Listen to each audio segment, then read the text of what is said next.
Donc, je vais ouvrir le bal et je suis doctorante, mais je ne travaille pas sur une thèse qui est en lien direct avec les soins palliatifs. Voilà, on change un petit peu et je vais juste... On a un petit timer. Donc, je suis Élodie Charmel, je suis médecin généraliste et je suis doctorante dans l'équipe Accept. Et je suis membre du CODIR de l'équipe et je vais vous présenter ma thèse qui porte sur le projet DECIDE, Décision partagée en santé. DECIDE s'intéresse principalement aux médicaments à prescription médicale facultative. C'est les médicaments que vous connaissez peut-être dans la vie de tous les jours qui peuvent être prescrits sur ordonnance mais que vous pouvez aussi acheter en pharmacie sans ordonnance. Donc, typiquement, c'est le paracétamol quand vous avez une douleur, c'est le fluoroglucinol quand vous avez une douleur plutôt d'origine abdominale. Voilà. Et c'est des médicaments qui représentent une forte consommation de soins. C'est plus de 2 milliards d'euros de ventes en pharmacie, ne serait-ce que pour ceux qui sont vendus sans ordonnance sur les chiffres de 2023.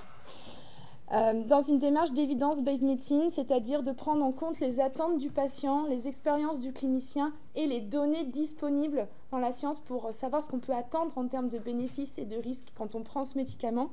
Et l'objectif de DECIDE, c'était de créer un outil d'aide à la décision partagée, en fait un outil d'information et de partage avec le patient de ce qu'on a comme données scientifiques disponibles pour chacun de ces médicaments pour savoir ce qu'il peut en attendre. Donc ça, c'est le déroulé de ma thèse sur ce sujet pour à la fois concevoir et évaluer cet outil. La conception s'est déroulée en 3 étapes et a inclus des patients, des pharmaciens d'officine et des médecins généralistes qui illustrent l'interprofessionnalité dans notre recherche au sein du labo. Donc on a eu un groupe nominal composé de médecins généralistes et de pharmaciens d'officine qui ont établi un cahier des charges de l'outil par consensus. Puis une deuxième étape qui a mis en jeu des pharmaciens d'officine et des médecins généralistes qui utilisaient l'outil, qui le testaient avec des patients. Et c'est des consultations qui ont été observées par des psychologues cliniciennes qui nous ont aidés à l'analyse de l'utilisation de cet outil pour pouvoir l'améliorer.